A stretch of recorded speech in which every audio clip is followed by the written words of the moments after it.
Bueno, y habrá que tomar nota de este tipo de situaciones, también para lo que vamos a hablar a partir de este momento. Porque en toda esta situación de pandemia también tiene que ver, lo teníamos recién cuando hablábamos del caso del cardenal Sturla, sobre el comportamiento que cada uno de nosotros tiene. Entonces, por más que se trabaje en un determinado tipo de situación, si nuestro comportamiento no es el adecuado, incurrimos en que el sistema, en definitiva, no camine como tiene que caminar. Supongo que habrá tomado nota de esto Nicolás Martinelli, a quien estamos recibiendo hoy, asesor del presidente de la República, el doctor Luis Lacalle Pou, que está trabajando en dos nuevos instrumentos, el pase verde, esto que se emplearía a nivel nacional para ingresar a diferentes tipos de eventos, y el pasaporte sanitario. Primero que nada, el agradecimiento y los buenos días, Nicolás. Gracias por estar aquí en Arriba Gente. Por favor, gracias a ustedes, buenos días. Bienvenido. Y encantado de acompañarlos una vez más. Hagamos la diferenciación. Pase verde de pasaporte sanitario. Uno, para el ingreso a eventos. El pasaporte sanitario tiene que ver con el tema de los viajes. Se está trabajando ya pensando en la forma en que vamos a implementar. Y esto lo digo fuera de broma. También vamos a tener que contemplar en esto del pase verde este tipo de situaciones, de cómo una buena intención de ir barrio a barrio con la vacuna puede generar también, por el comportamiento de la gente, situaciones como esta. Es decir, que haya lo que habitualmente podemos denominar como avivadas. Las puede haber en el pase verde y en el pasaporte sanitario. Correcto.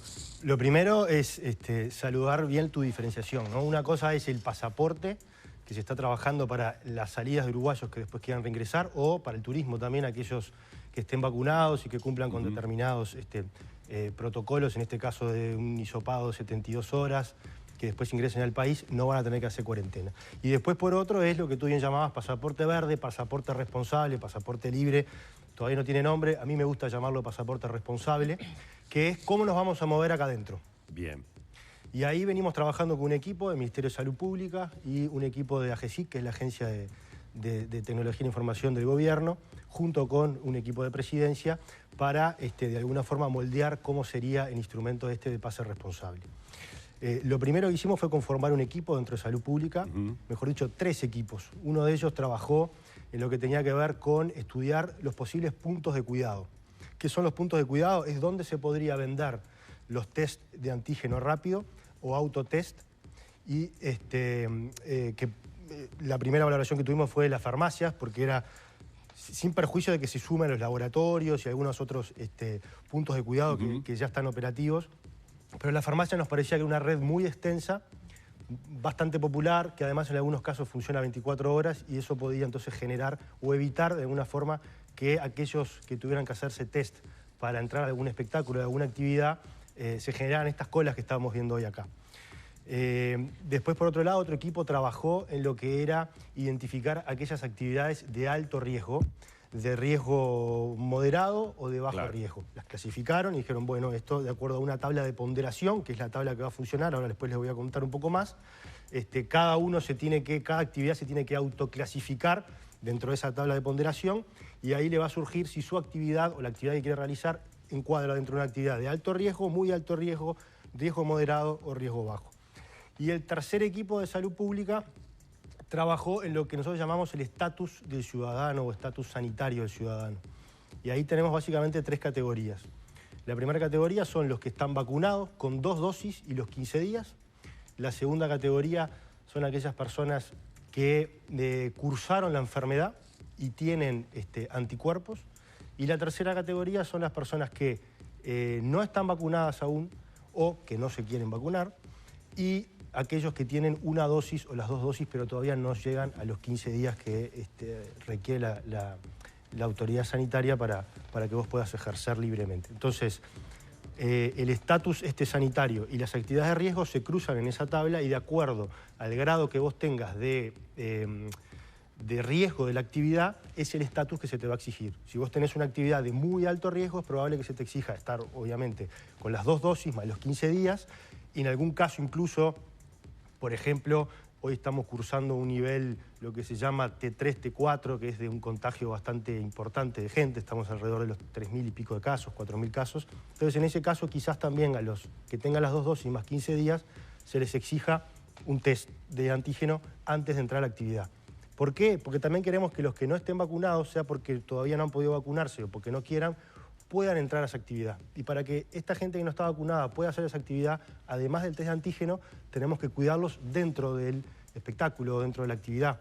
Y para poder hacerlo, también tenemos que saber que los que están vacunados, exactamente, no sean portadores. Quizás no tengan síntomas porque están vacunados, o los síntomas sean muy leves. Entonces, necesitamos de alguna forma, con este nivel que tenemos hoy de contagios, también hacerles un testeo para evitar que se contagien los que no están vacunados. ¿Eso quiere decir que se piensa aplicar esta nueva normalidad en un lapso corto? Bueno, es posible que esto es una herramienta, que la idea que tiene esta herramienta es que podamos abrir actividades por encima de los protocolos ya permitidos. El año pasado el Ministerio de Salud Pública elaboró cerca de 1000 protocolos junto con las diferentes actividades, los del ámbito cultural, los del ámbito deportivo, etcétera, etcétera. Y se generó un aforo, en algunos casos un 30%, en un caso un poco más, en otros casos un poco menos. Lo que busca este pase verde es poder permitirte que vos puedas ir un poco más allá del aforo permitido con el menor riesgo posible. Básicamente ese es el instrumento. Ahora, quizás llega un punto en que el instrumento ya no sea necesario si es que se empieza a implementar. Una vez que alcancemos la famosa inmunidad de rebaño, que estará por verse si llegamos a ella en julio, si llegamos en agosto, es un poco creo que lo que tienen estimado las autoridades sanitarias, quizás en esa instancia no sea necesario aplicar el pase responsable, al menos para todas las actividades. Quizás sí podamos aplicarla para alguna muy particular, por ejemplo, final de la Libertadores. Es probable que venga gente del exterior, es probable que haya movimiento interdepartamental. Bueno, para esa instancia es posible que, aunque tengamos ya una cierta inmunidad de rebaño, igual las autoridades sanitarias entiendan que como se trata de un evento muy masivo, donde pueden acudir más de 50.000 personas, sea necesario cuidar lo máximo posible y entonces sí se aplique. Son muchas las preguntas, pero ahora hablando, por ejemplo, un escenario como ese de una final de Copa Libertadores, a quienes vengan del exterior, ¿qué se les va a pedir? Porque pueden, por ejemplo, tener vacunación con una vacuna que no trabaja Uruguay, por ejemplo, ¿no? Es un tema internacional. ¿Qué tipo de requerimiento van a tener esas personas? Yo supongo que el tema de las vacunas será lo que esté habilitado por la Organización Mundial de la Salud o algún otro organismo internacional en ese sentido. Uruguay, por el momento, creo que se acaba de firmar un decreto en estos días que autoriza a toda persona que tenga las 2 vacunas más 15 días a poder ingresar al país y no hacer la cuarentena. Y en definitiva, en esta tabla que yo les contaba de ponderación, donde la actividad se va a tener que clasificar, hay uno de los elementos de ponderación que dice si vienen personas del extranjero o si hay movimiento interdepartamental.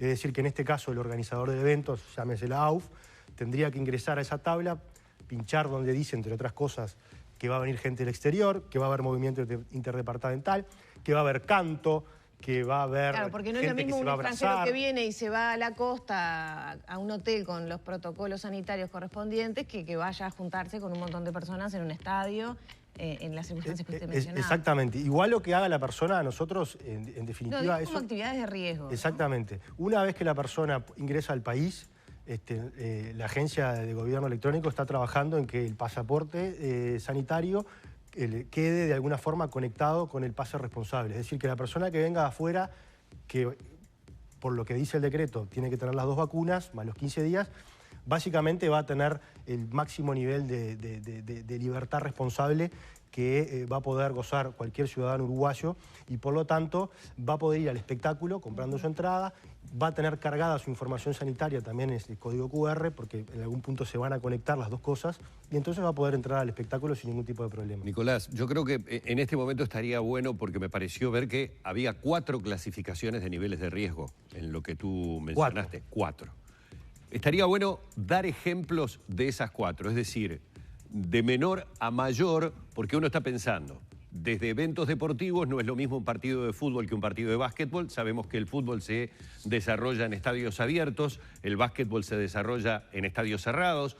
No es lo mismo un espectáculo teatral que un pub que tiene música, no es lo mismo un salón de fiestas con una boda o un cumpleaños de 15, y no es lo mismo la actividad que se puede llevar adelante turísticamente hablando con un grupo de personas que deciden viajar a Piriápolis a hacer una visita al Cerro San Antonio. Por poner ejemplos bien claros de las actividades que estamos esperando que se reactiven: turismo, cultura, música, en fin.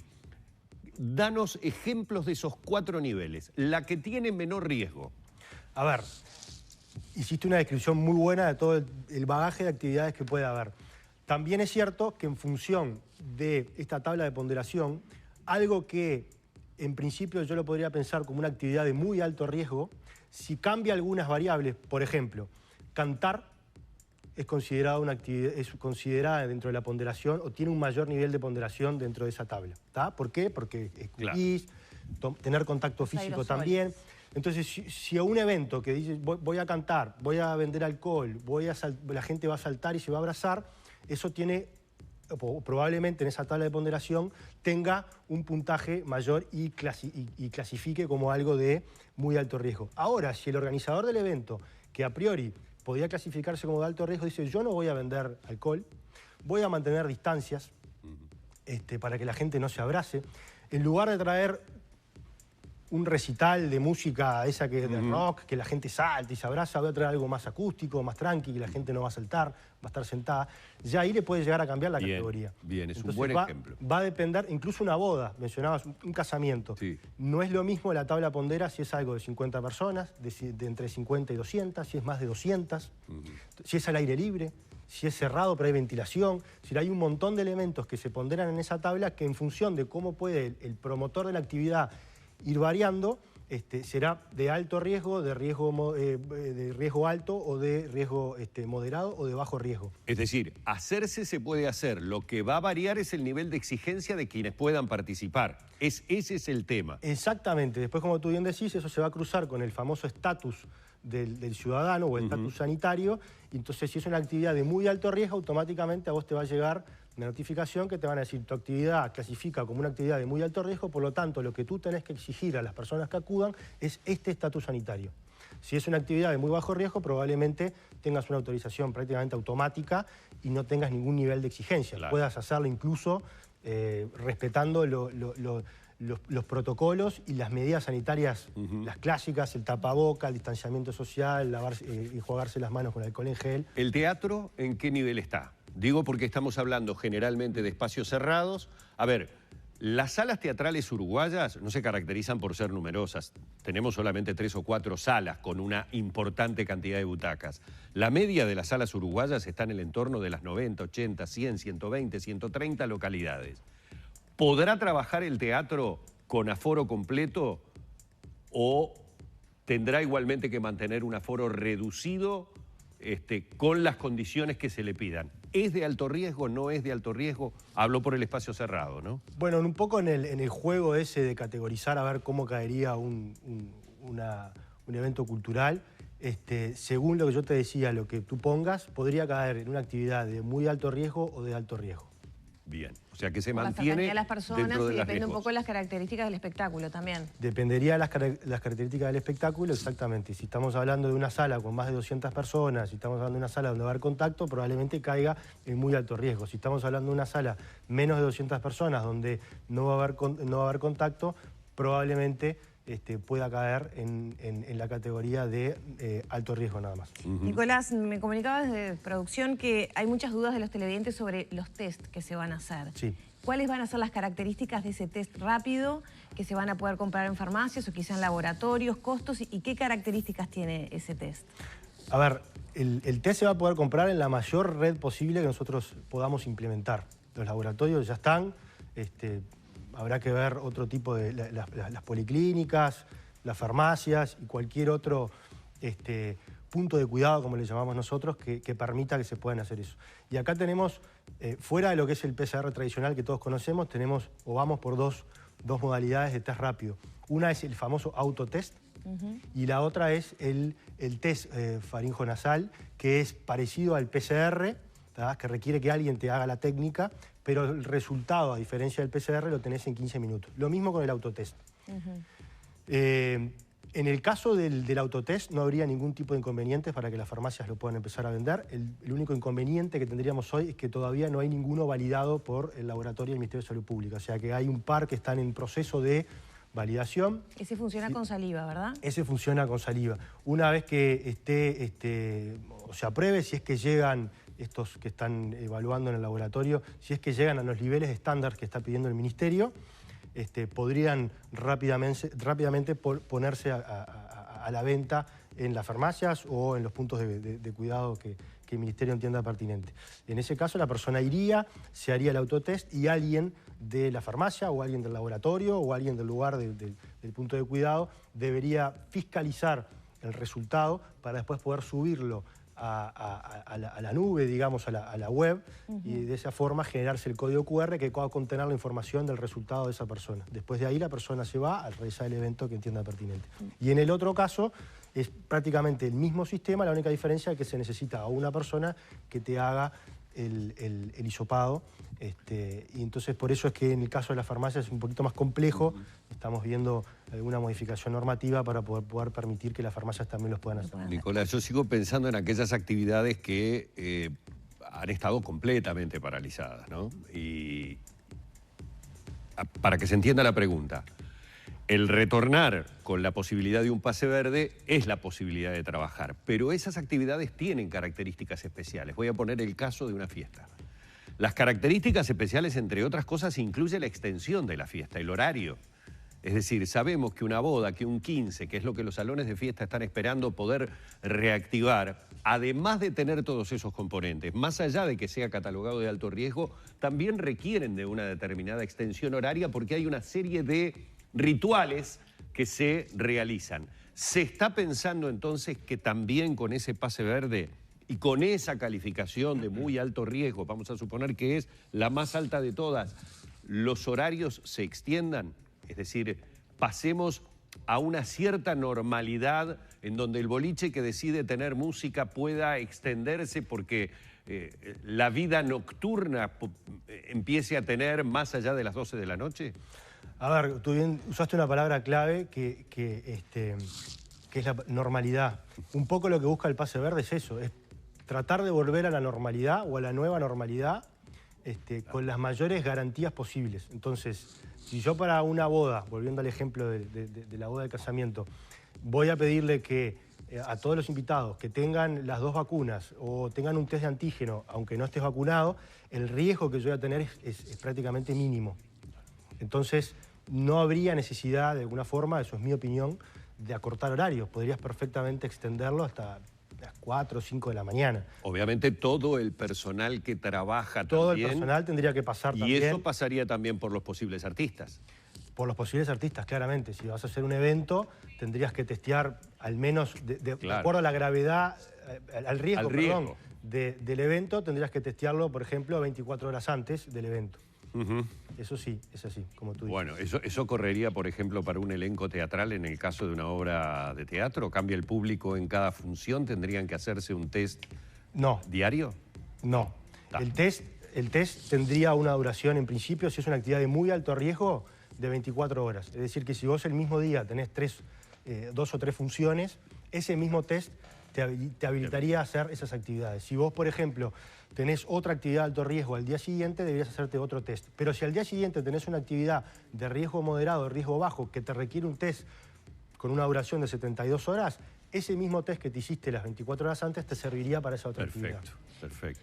Nicolás, hay mucha preocupación por el tema de los test y la comparación con los test que ustedes planifican estarían en esa nueva normalidad y los actuales test rápidos que están aplicando los prestadores de salud a propósito de la baja sensibilidad y que hay mucho porcentaje de falso negativo. Tenemos el caso de Sturla, por ejemplo, ¿no? ¿Qué vinculación hay entre los dos test? Es decir, ¿por qué estos test que se usarían para la nueva normalidad o los eventos no podrían ser usados ahora, por ejemplo, a modo de test rápido? Bueno, los test que se van a usar ahora, justamente yo decía que están algunos en proceso de validación en el laboratorio de salud pública y justamente algunos que han quedado por el camino porque no han llegado a los niveles. Esa es la primera razón por la cual no se usan ahora como test rápido. Exactamente, pero no quiere decir que no haya otros que sí alcancen. Incluso en el mundo se está usando el test de antígeno rápido, sea vía saliva o sea vía manejo nasal, como se dice. Entonces, nosotros vamos hacia eso. Un poco el mundo ya ha experimentado en otros casos, los test que se han hecho en los conciertos que hemos visto, pilotos también en otras partes del mundo, personas vacunadas, pero que también se los testeaba al ingresar y a la salida, y todo eso se ha hecho con estos test rápidos. A nivel del gobierno, ¿se está pensando en usar estos test rápidos para, digamos, las situaciones de cuarentena y cuando hay un caso sospechoso o caso de contacto con un positivo, sustituyendo los actuales test rápidos? Esa pregunta es más para la autoridad sanitaria. Yo de atrevido podría decirte que sí, que quizás vayamos un poco más hacia los test rápidos, en la medida que demuestren que tengan una efectividad por encima del estándar que está pidiendo hoy el Ministerio de Salud Pública. Bien, Martinelli, ya tenemos que ir cerrando. A nivel de gobierno, usted es una persona muy cercana al presidente. ¿Hay preocupación por situaciones que vimos, por ejemplo, esta mañana en Paso Carrasco? Yo creo que más allá del caso puntual que vimos hoy, de la aglomeración, la buena noticia es que la gente quiere vacunarse. Y que esta campaña del pueblo a pueblo, que es un poco el espíritu también con el que siempre ha trabajado el Partido Nacional, de descentralizar, va a llegar a más de 150.000 uruguayos en todo el país, y es ir a donde está la persona, ir a los pueblos más chiquitos, a gente que de repente no tiene los recursos necesarios para ir trasladarse hasta otro departamento, como vimos que pasaba hoy, o hasta otra localidad para vacunarse, y que Salud Pública va a estar ahí. Así que yo, más allá del episodio puntual que está pasando ahí en Paso Carrasco, que seguramente las autoridades ya hayan tomado nota y lo vayan a solucionar prontamente, saludo de que la gente se quiera vacunar. Y creo que es una gran demostración lo que está pasando en Paso Carrasco de eso, y es muy importante, porque la salida de la pandemia va por el lado de la vacuna. ¿Cómo están los ánimos en el gobierno, en el trabajo, digamos, diario entre compañeros con la pérdida de Larrañaga? Y la verdad que fue muy duro, fue un fin de semana muy duro. También la pérdida del secretario delegado, Félix, que trabajaba en Torre Ejecutiva con ustedes. Para toda la familia nacionalista, Félix, un compañero de 5 años en el Parlamento y luego ahora en Presidencia. Ayer estuve con el secretario de Presidencia, estaba todavía muy afligido, muy dolido. Lo de Jorge también, un golpe durísimo para el gobierno y para el país también. Y porque es una persona, es un símbolo de nuestros tiempos, ¿no? Jorge, yo arranqué a trabajar en política en el 2006 y el referente en ese momento era Jorge Larrañaga. Había ganado la interna, había sido el candidato único del partido. Es como para mí que se vaya un símbolo de estos tiempos. Y también, además, el fin de semana tuvimos el episodio de la diputada de Soriano, que se cayó por las escaleras. Tuvimos también el robo que sufrió, el hurto que sufrió de su vehículo Pablo da Silveira, ministro de Educación y Cultura. Así que sí, fue un fin de semana bastante duro para el partido. Muchas gracias. A ustedes. Muchas gracias, Nicolás. Hemos estado dialogando con Nicolás Martinelli, asesor del presidente de la República, el doctor Luis Lacalle Pou, en la mañana de Arriba Gente.